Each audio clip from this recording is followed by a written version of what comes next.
Assalamualaikum warahmatullahi wabarakatuh. Nama saya Septi Trirismania, NIM 200721010019.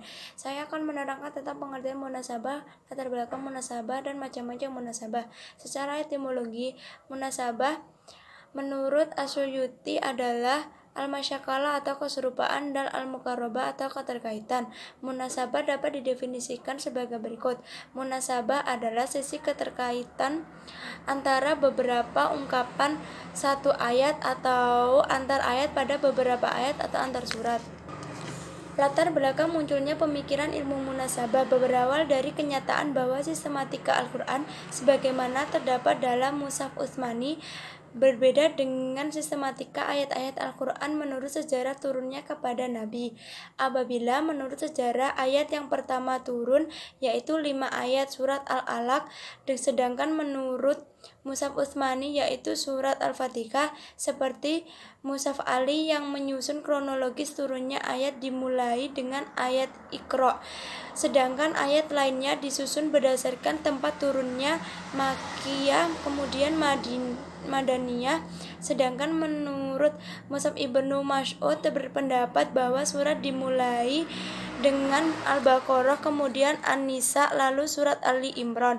Dengan demikian perbedaan pendapat ini maka tidak heran muncullah pemikiran dari para ulama tentang 5 munasabah yang menekuni ulum Al-Quran. Maka dari itu muncullah pemikiran ilmu munasabah tidak terlepas dari sejarah awal turunnya ayat pertama.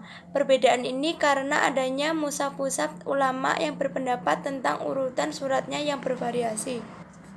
Macam-macam munasabah. Yang pertama, munasabah antara surat dengan surat sebelumnya.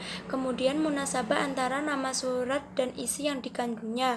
Yang ketiga, munasabah antar bagian suatu ayat. Yang keempat, munasabah antara ayat yang letak berdampingannya. Yang kelima, munasabah antara suatu kelompok ayat dengan kelompok ayat di sampingnya.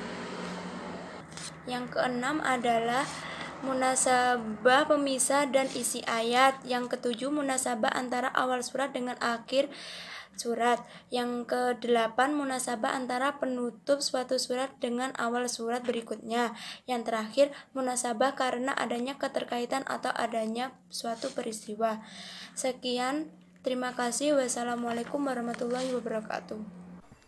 Assalamualaikum warahmatullahi wabarakatuh. Perkenalkan, nama saya Kholidah, NIM 2007211001113.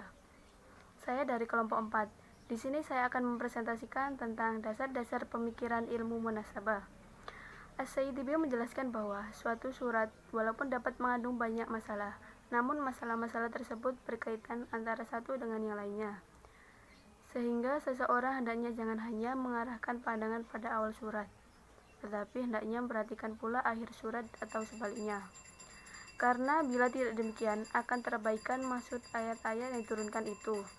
Mengenai hubungan antara satu ayat dengan ayat yang lain, tidaklah kalah pentingnya dengan mengetahui sebab nuzulul ayat. Sebab mengetahui adanya hubungan antara ayat-ayat satu dengan yang lainnya dapat pula membantu kita memahami dengan tepat ayat-ayat dan surat-surat yang bersangkutan. Assalamualaikum warahmatullahi wabarakatuh. Perkenalkan, nama saya Nur Adinda Putri, NIM 2007211001116. Di sini saya akan mempresentasikan tentang kode etik penafsiran Al-Quran.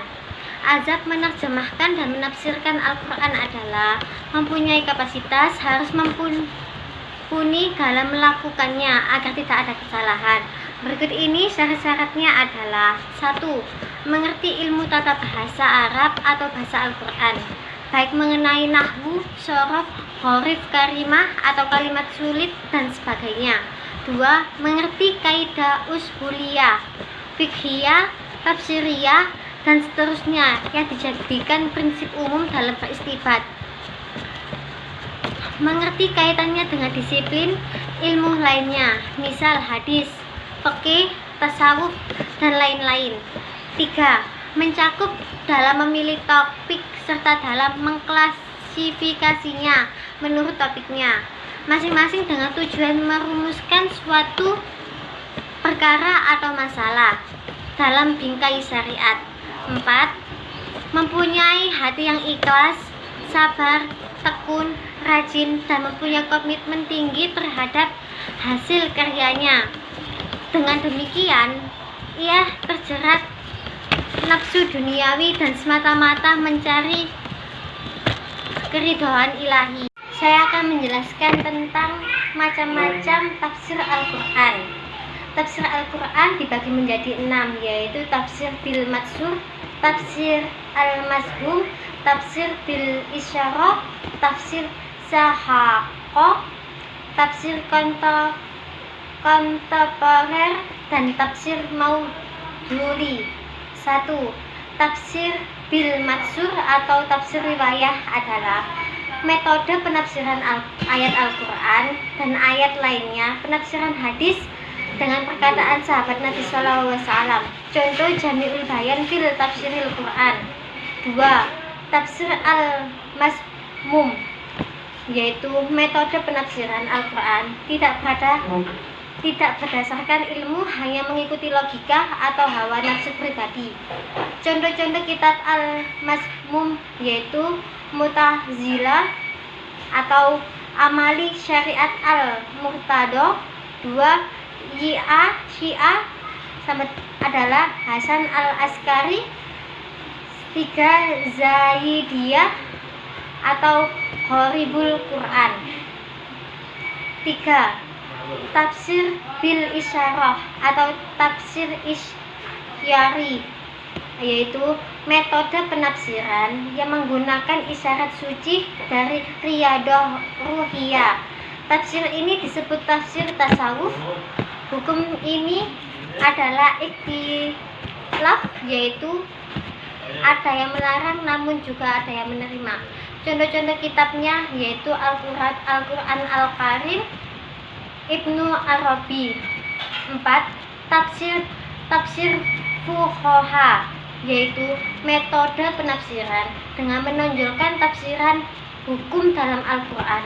Tafsiran ini ada yang diperbolehkan juga dijadikan pedoman, ada juga yang melarang. Contohnya kitab-kitab yaitu Ahkamul Quran, Ahkam Quran.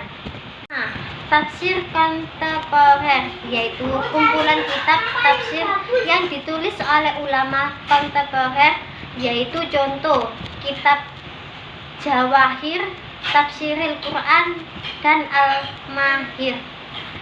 6.